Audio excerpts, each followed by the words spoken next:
Olá, pessoas do meu coração! Hoje a gente tá aqui pra resenhar ele, polêmico, que muita gente gravou vídeo falando mal no TikTok, Sonata de Lua e Fogo. E antes da gente começar esse vídeo, eu preciso que vocês entendam a minha relação com esse livro. Porque o que acontece? Eu já acompanho a Natália Ávila, que é a autora desse livro, há muitos e muitos anos. Então, pra mim, esse livro não surgiu do nada. Eu sei que ele veio daqui. Então eu já conhecia essa história antes de pegar o livro pra ler, pelo menos o começo dela, né? Porque Sonata de Lua e Fogo nasceu como Era de Sombras e Lembranças, era pra ser uma trilogia. Então esse é o primeiro livro. Eu tenho um segundo livro também, mas eu não cheguei a ler, porque eu estava esperando o lançamento do terceiro pra ler os dois juntos. Inclusive o meu primeiro livro está autografado. Belíssimo. Nesse vídeo eu vou falar do livro tanto de uma perspectiva mais crítica quanto de uma perspectiva mais emocional. Então a gente vai ter as duas partes, né, aqui nesse grande vídeo. Eu não sei quanto tempo esse vídeo vai dar, eu tô supondo que ele vai dar ali quase meia hora, porque são muitas coisas pra serem faladas. Então vamos pra uma rápida sinopse. Aqui a gente conhece Lunara Alexandra Montecorp, que inicialmente é uma garota que tá fazendo pré-vestibular ali já com seus 20 anos, sem saber direito o que fazer, já que tudo que ela quer na verdade é tocar violino, mas viver como artista no Brasil é um desafio. Ela tem sonhos, memórias, talvez, a sensação de que ela não pertence àquele lugar, de que algo não se encaixa, até o momento que ela descobre exatamente o que é esse algo. Na verdade, ela é uma princesa, quase rainha, né, recém-coroada rainha, e tem que liderar seu país após vencer uma guerra, reconstruir tudo que foi destruído nesse processo, e toda uma relação muito complicada ali nesse primeiro momento dela como rainha. Então, essa introdução dela no mundo real, ela é muito curta. E eu vou sim fazer comparações, tá? Porque não é o mesmo texto de um livro para o outro. O texto é diferente, a ideia geral é a mesma, mas o texto é diferente, e aqui eu sinto que teve mais desenvolvimento desse sonho, né, no momento em que Lunara estava no mundo real e não sabia que existia outro mundo, que ela veio de outro lugar. Então aqui a gente tem mais aprofundamento em como ela se lembrava, ou o que aconteceu antes dela viajar. E eu acho que isso faltou um pouco aqui. Eu sinto que faltou um pouco a gente ver mais a cena em que o Caleb coloca o medalhão, ver mais a cena da vitória da guerra, ver mais esses momentos. Eu sinto que isso daqui faltou. E eu entendo que pra você compilar uma trilogia em um volume, mesmo que seja um volume bem grande, né? Esse é um livro de 648 páginas. Na verdade ele não é tão grande assim porque ele é tamanho pocket, né? Se você coloca aqui, se ele fosse um livro tamanho tradicional, né, de livro, com essa quantidade de páginas, talvez caberia, mas como ele é um livro pequenininho, isso não é um problema, tá? Eu não acho que seja um problema ele ser pequeno. Na verdade, eu gostei muito da edição ser pequena, porque eu sinto que eu leio mais rápido, até faz sentido, porque né, tem menos texto por página, já que é uma página menor. Então eu sinto que eu estou lendo mais rápido e eu gosto dessa sensação porque me faz querer ler mais. Eu acho a edição inteira da Isenkor muito bonita. Eu acho que em alguns momentos ela peca pelo excesso, talvez. Eu acho que essas molduras dos personagens às vezes ficam muito poluídas. Mas isso é completamente uma opinião pessoal. Tem algumas ilustrações também no miolo do livro. Lindas, lindas as ilustrações. Eu sou apaixonada pelas ilustrações do miolo desse livro. Assim como a capa e tudo, tipo assim, não tenho nenhuma crítica à edição em si. Mas enfim, então Lunara volta pra esse mundo fantástico, né, e ela vê tudo o que aconteceu no momento em que ela tava fora e como o país, né, o reino dela tava acabando, tava se desfazendo, perdendo força, a terra não as plantas não brotavam na terra, o sol não era tão forte, sabe? Tava tudo errado, exatamente porque a família dela tem uma ligação com aquele solo, uma ligação divina.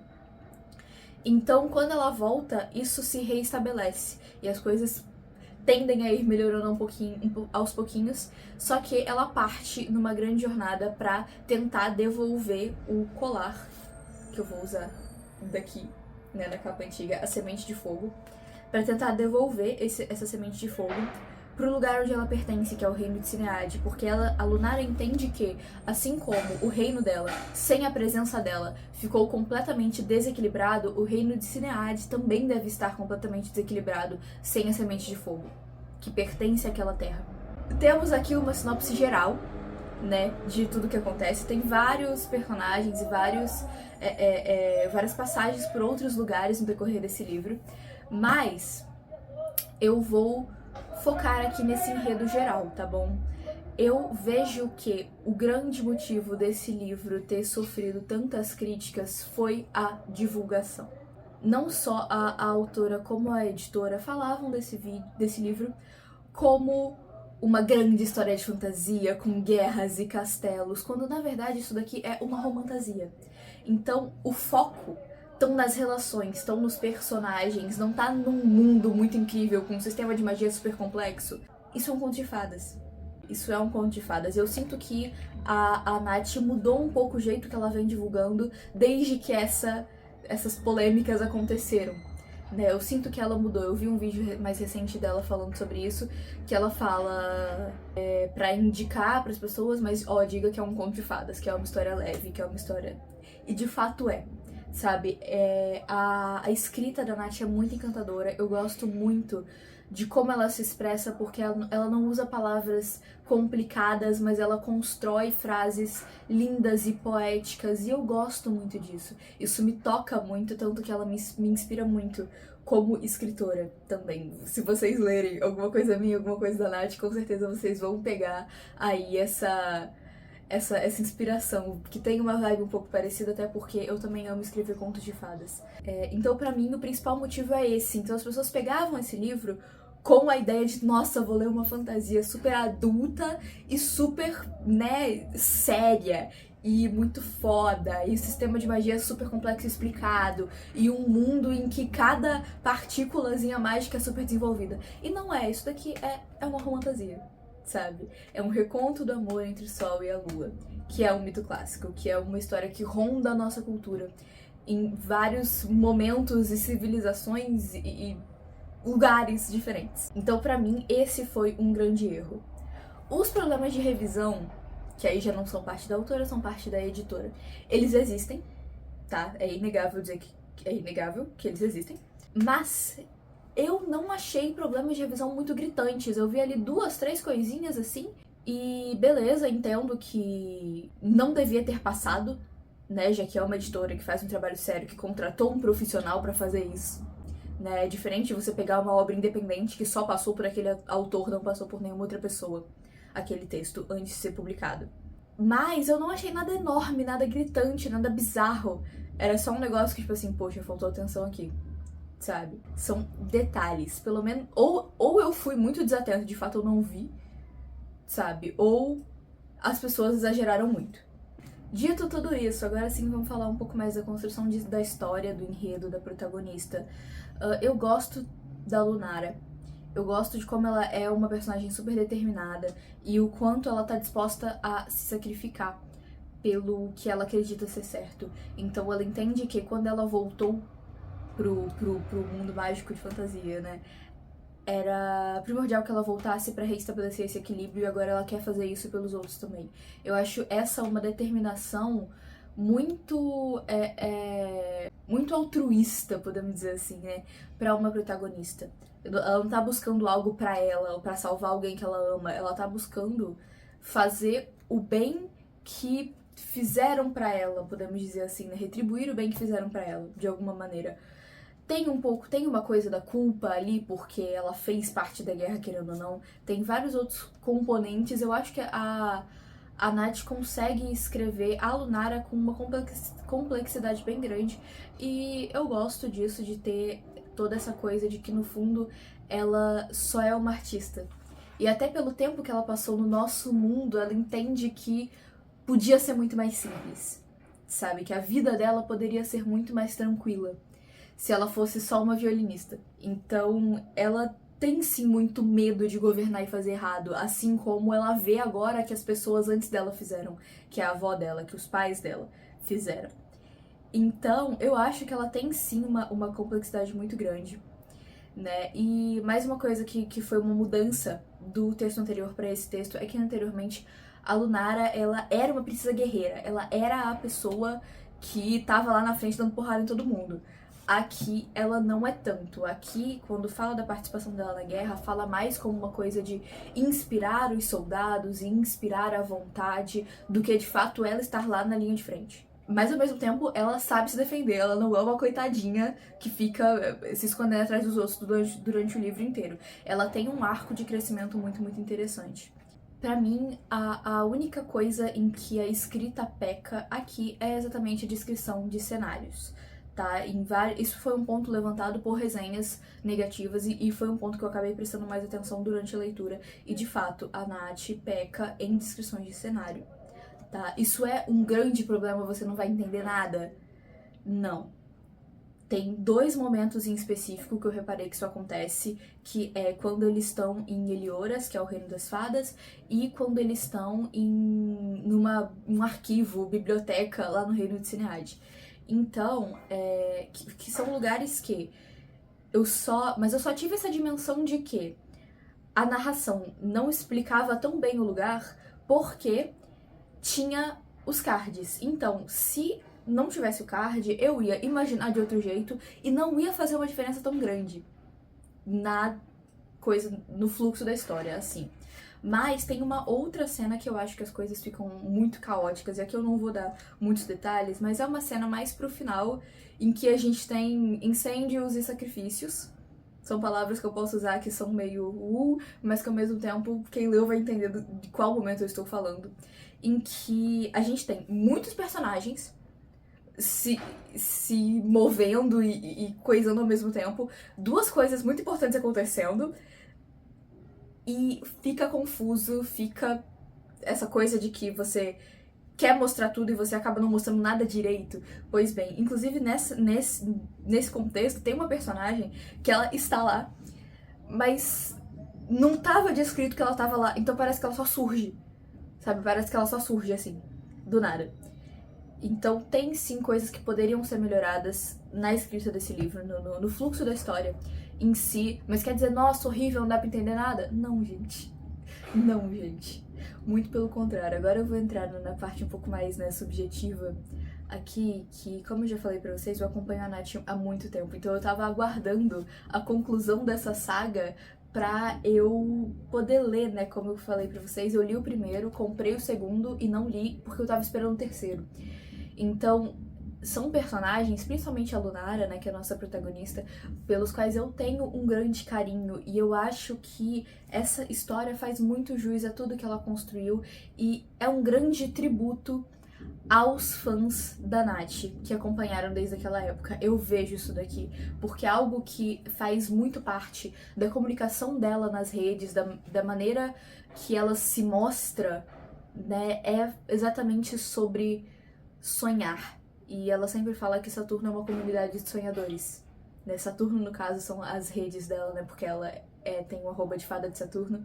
Então, é como se nós, pessoas que seguem e comentam, enfim, interagem, a comunidade que ela criou são os moradores de Saturno, e ela fala muito sobre isso, sobre como a escrita, pra ela, é uma maneira de realizar sonhos, sabe? Não só ela escrevendo livros pra si mesma, pra se autorrealizar, mas também os cursos que ela dá, as mentorias e tudo o que ela consegue fazer para ajudar outras pessoas a realizarem seus próprios sonhos.